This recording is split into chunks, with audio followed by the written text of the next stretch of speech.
Bonjour au peuple camerounais et bienvenue à ce moment de partage et d'échange. En ce moment de fin d'année 2019, je voudrais vous dire bravo. Bravo au peuple camerounais. Bravo pour vos combats multiformes. Bravo pour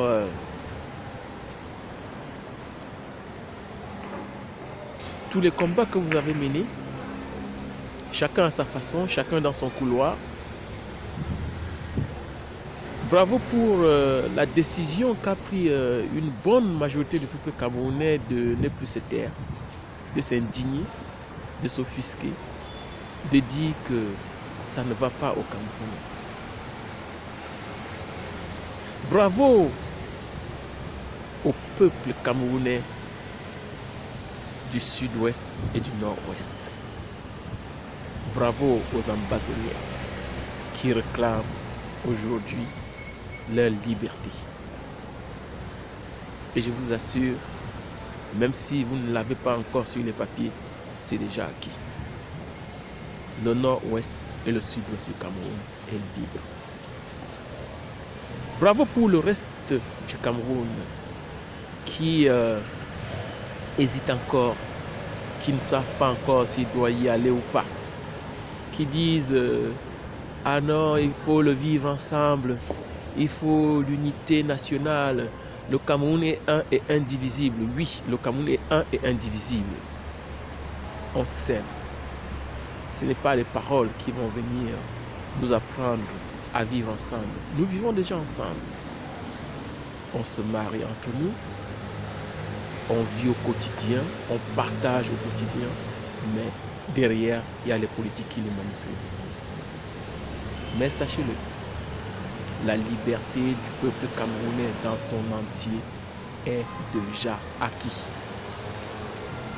Parce que c'est quelque chose qui se passe dans les têtes et dans les cœurs. Ce qui nous manque, c'est la matérialisation de cela sur le terrain. Or, ceux qui nous tiennent, ceux qui nous gouvernent, ne veulent pas que ça se passe. Et ils vont utiliser tous les stratagèmes pour pouvoir mettre cela en branle. Tribalisme aujourd'hui autochtone, les maires ne peuvent être élus que s'ils sont autochtones. En tout cas, des inepties dont je n'ai même pas envie de revenir dessus.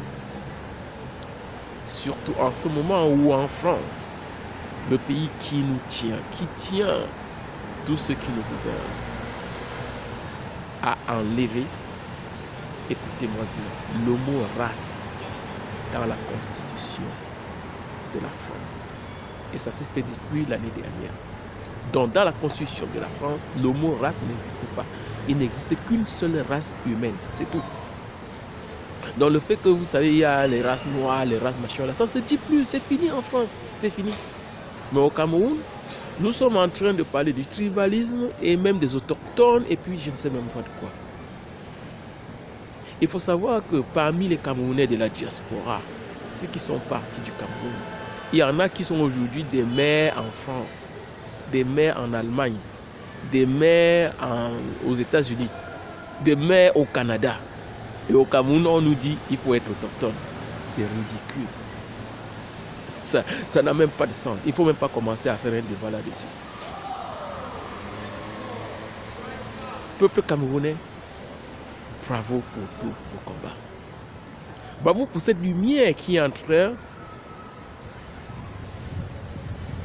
de venir sur le Cameroun. Et cette lumière, c'est votre volonté aujourd'hui de parler de ce qui ne va pas au Cameroun. De dire que oui, au Cameroun, il y a quelque chose qui se passe mal. Il faut que ça change. Et sachez-le, mon cher peuple, le plus grand mal dont souffre le Cameroun, c'est le génocide. C'est-à-dire le fait que le gouvernement du Cameroun décide à un moment de tuer pas un seul, mais plusieurs, beaucoup, des milliers. On parle aujourd'hui de 12 000 anglophones morts, tués par le régime de Paul Biya. Et le pire, c'est que c'est d'autres Camerounais qui eux aussi meurent d'ailleurs au combat. On parle pratiquement d'un millier de soldats qui sont morts. Oui, pour tuer d'autres Camerounais. C'est inacceptable. C'est le déni de notre propre existence. Et tout ça pour sauver l'État camerounais? Non. Pour sauver Paul Biya? Non. Pour sauver la France? Non.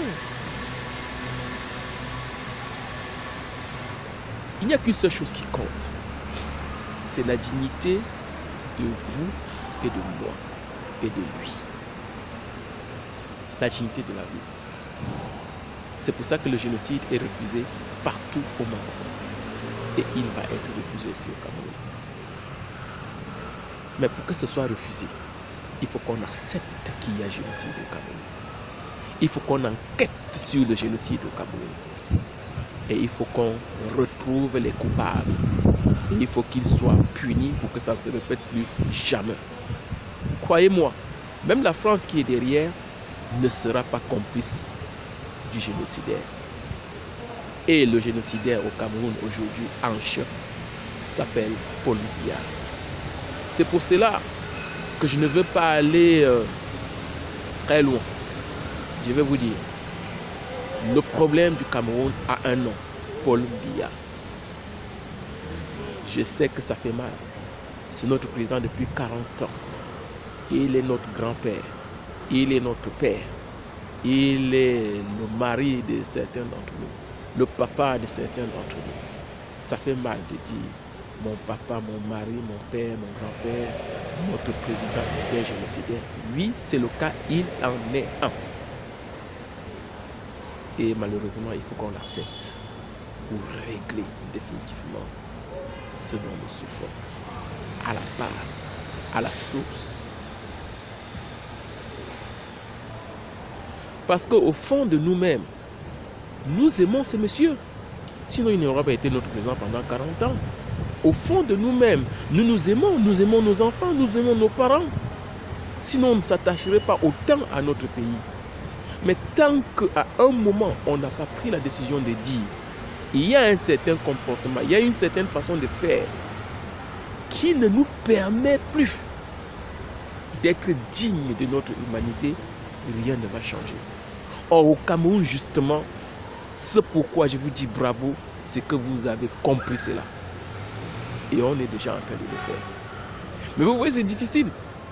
Parce que même entre les combattants, on s'indexe encore. Toi, tu ne fais pas bien. Toi, tu fais comme ça. Toi, tu fais comme cela. Non. On ne peut pas tous faire de la même façon. On ne voit pas les choses de la même façon. On n'a pas tous la même ouverture d'esprit. Il y a certains qui sont spirituels. Il y a certains qui ont des stratégies économiques. Il y a certains qui ont des stratégies littéraires. Il y a certains qui ont des stratégies artistiques. Il y a certains... Voilà. Il y a certains qui vont aller tout de suite au front, cracher du feu. Il y en a certains qui vont juste penser. Il y en a certains qui vont essayer de rassembler. Et vous allez me dire, ah ben oui, si on change alors, qui va être notre président? Je vous rappelle qu'au début de l'année 2018, tous les Camerounais unanimement disaient Beta Paul Biya garde encore le pouvoir. Parce que la façon dont on discute le pouvoir là au Cameroun, on ne voit pas qui d'autre va venir et nous arranger les choses. Mais aujourd'hui, tous les Camerounais savent que le remplaçant de Paul Biya est déjà là, le président élu, Maurice Kamto. Après, d'autres vont dire non, il n'est pas le président élu, c'est le président des Bahamas. C'est un Bamileke, c'est ceci, cela. Oui, vous allez revenir encore en arrière. C'est un Camerounais, point. C'est un Camerounais. Et de tous les Camerounais actuellement qui veulent que le Cameroun change, il n'est peut-être pas celui qui veut que ça change plus que les autres. Il y en a ceux qui veulent encore plus que lui. Il y en a ceux qui le veulent depuis 60 ans et que rien n'est fait. Mais lui, la différence, c'est que il est parti au front. il est parti devant Paul Biya dire « J'ai gagné les élections. J'ai fait les élections, j'ai été même ministre avec toi, j'ai démissionné, j'ai fait les élections avec toi, j'ai gagné, je veux être le président. » Sachant bien ce qu'il risquait. La mort. On appelle ça le baptême de feu. Il y en a d'autres qui ont aussi fait le baptême de feu. Hein. Oui. Qui sont partis à Koningui, qui sont sortis, qui sont dehors, qui sont en train de se battre. Certains qui ne sont même pas partis à Koningui, qui ont fui, qui sont dehors, qui se battent. Il y a certains qui sont encore au pays, qui ne sortent pas, qui sont là, qui se battent, qui font en sorte que les enfants puissent vivre, que les familles puissent vivre, que leurs parents puissent vivre, que le Cameroun puisse exister encore, puisse ressembler encore à un pays. Oui, il y en a qui se battent partout.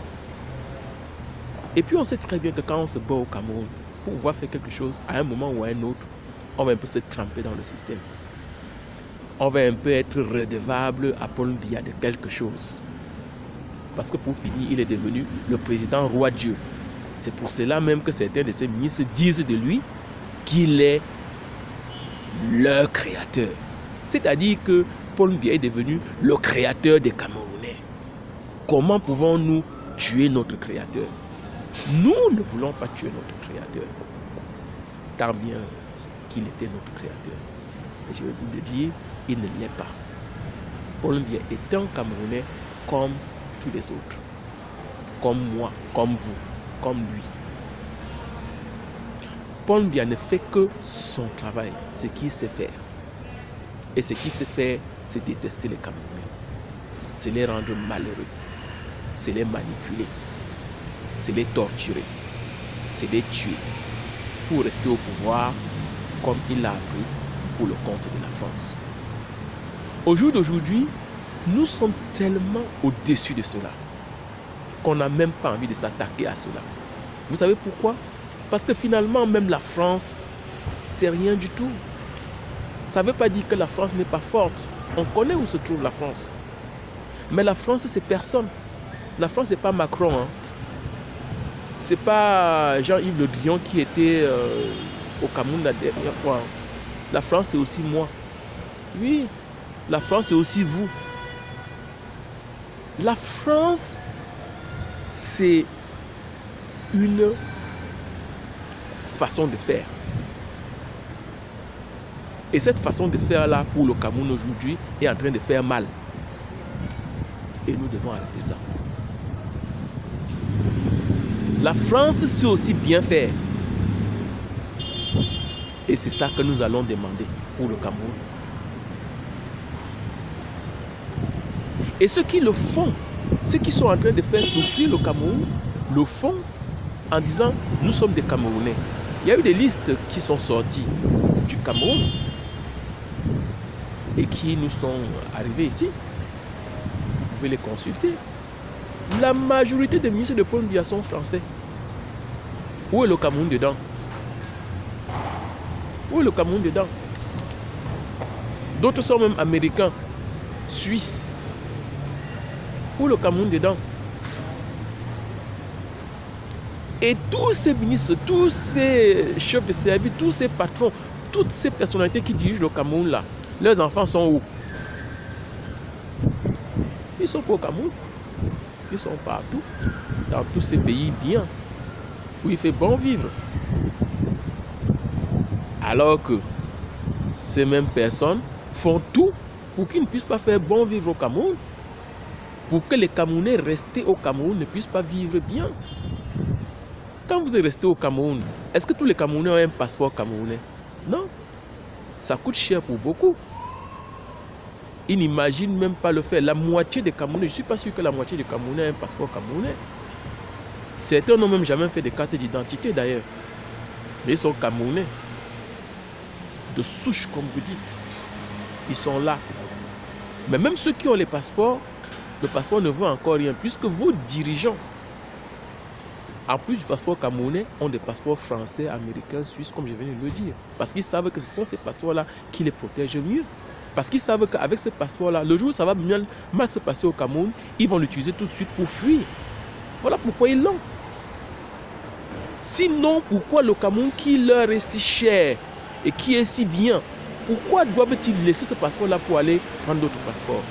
Ok, d'accord, s'ils prennent ce passeport pour se protéger, pourquoi les Camerounais qui sont à l'extérieur du Cameroun, qui ont pour certains des passeports d'autres pays, eux qui sont au Cameroun, qui disent au Cameroun, les empêchent de revenir au Cameroun?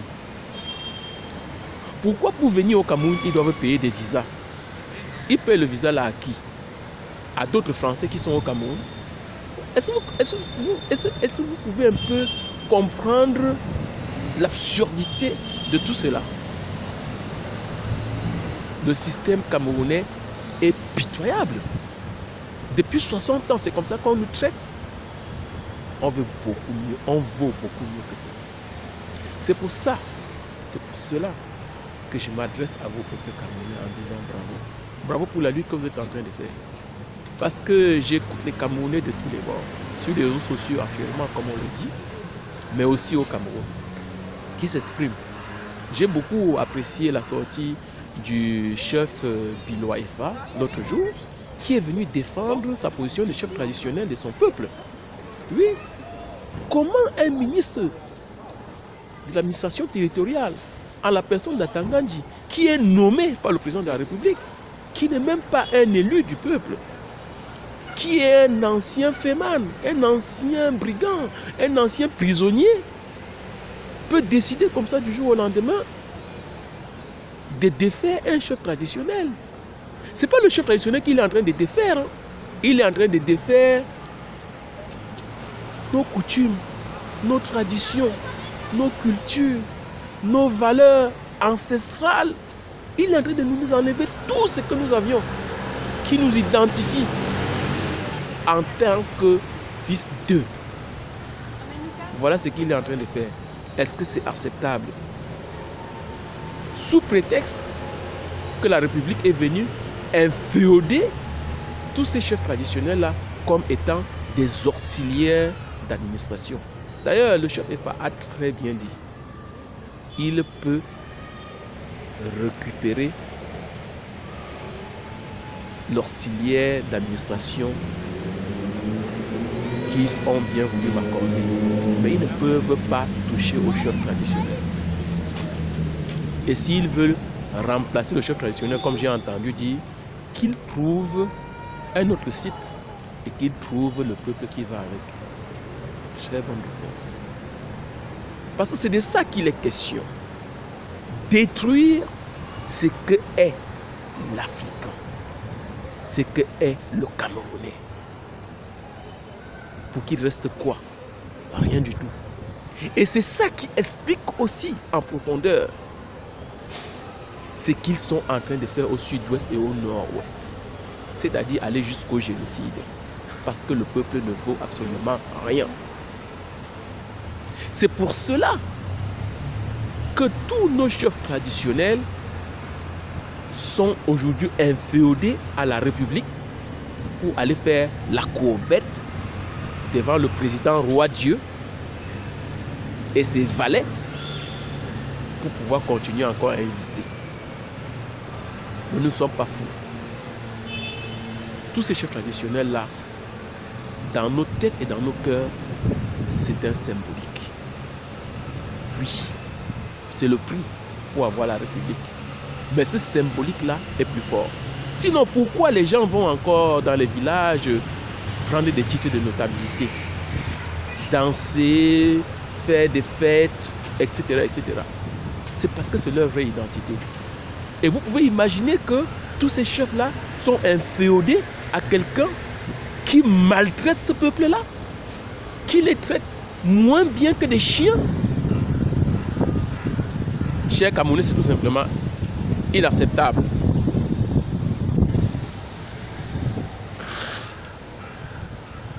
Je suis très fier et très content de savoir qu'aujourd'hui au Cameroun, on est en train de se lever enfin pour dire non à tout cela. On ne va plus nous manipuler comme ça. Je ne vais pas entrer dans les questions géopolitiques, les questions géostratégiques, les questions économiques et ceci pour pouvoir le faire. Non, parce que c'est petit devant la dignité de l'être humain. Et les Camerounais depuis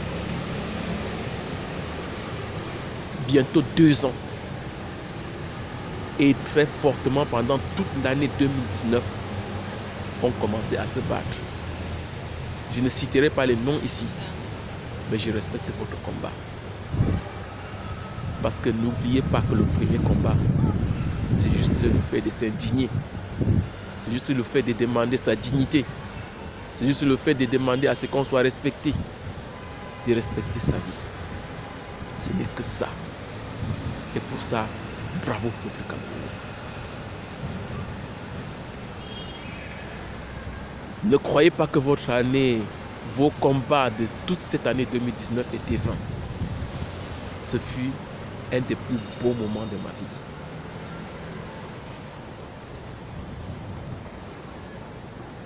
Et pour tous ceux qui ont combattu, chacun à sa façon, au Cameroun, à l'extérieur du Cameroun, je vous dis bravo.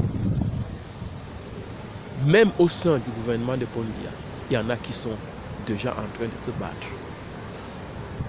On demande seulement qu'ils puissent le faire encore d'une façon beaucoup plus claire. Qu'ils n'aient plus peur. Parce qu'au Cameroun, ce qui nous tue, c'est la peur.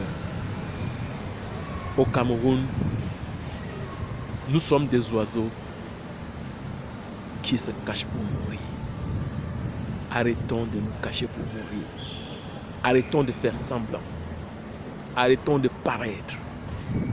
Disons ce qui ne va pas. Interrogez les Camerounais du nord-ouest et du sud-ouest. Ils vont vous dire de quoi ils souffrent. Ils vont vous dire qui leur fait du mal. Et chaque Camerounais aujourd'hui, de Yaoundé, de Douala, de Garoua, de Batouri, de Sarmelima, sait de quoi il souffre. Dites-le, n'ayez pas peur. Si c'est de Paul Biya que vous souffrez, dites-le, n'ayez pas peur.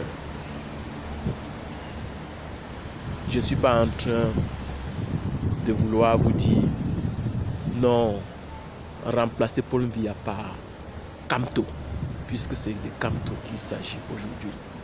Celui-là même qui est le président élu du peuple camerounais. Ce n'est pas de l'individu Kamto qu'il s'agit. Il s'agit du vrai changement au Cameroun. Oui, il s'agit d'un peuple qui prend ses responsabilités de se considérer, d'exister enfin. C'est de ça qu'il est question. Et on ne va pas aller chercher de midi à 14h partout. Kamto, il est bien là. C'est celui-là qui a eu le courage de passer son baptême de feu sous nos yeux. Il a utilisé ce qu'on a pour exprimer ce qu'on a dans le cœur et dans la tête. Sa parole, il nous l'a dit. Est-ce que c'est suffisant? Peut-être non. Mais on peut lui accorder le bénéfice du doute et lui donner l'occasion de faire ses preuves. Comme nous avons donné à Paul Biya pendant 40 ans. Et comme nous avons vu pendant 40 ans qu'il ne nous mérite pas.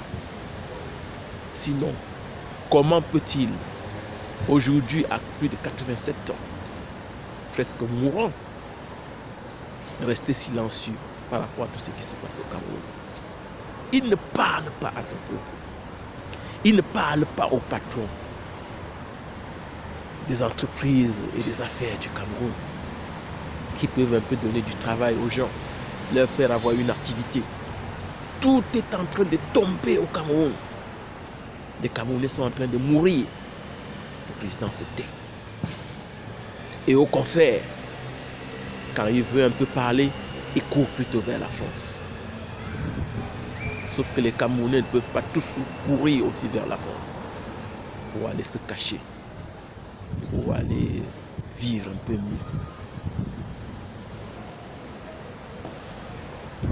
J'ai pas envie d'aller très loin. J'ai pas envie de me perdre dans mes idées. Peuple camerounais, j'ai juste envie de vous dire bravo. Je dis encore bravo à tous ceux qui ont pris la décision de se battre, de dire ça ne va pas au Cameroun. Je leur dis continuez. Et toutes les batailles en vaut la peine. Parce que chacun sait pourquoi il se bat. Mais battez-vous toujours en vous disant, l'ennemi, ce n'est pas l'autre Camerounais comme moi. L'ennemi, c'est sa façon de faire. Et cette façon de faire-là, nous allons la critiquer. Nous n'allons plus l'accepter. Parce que personne n'a le droit d'enlever la vie de l'autre.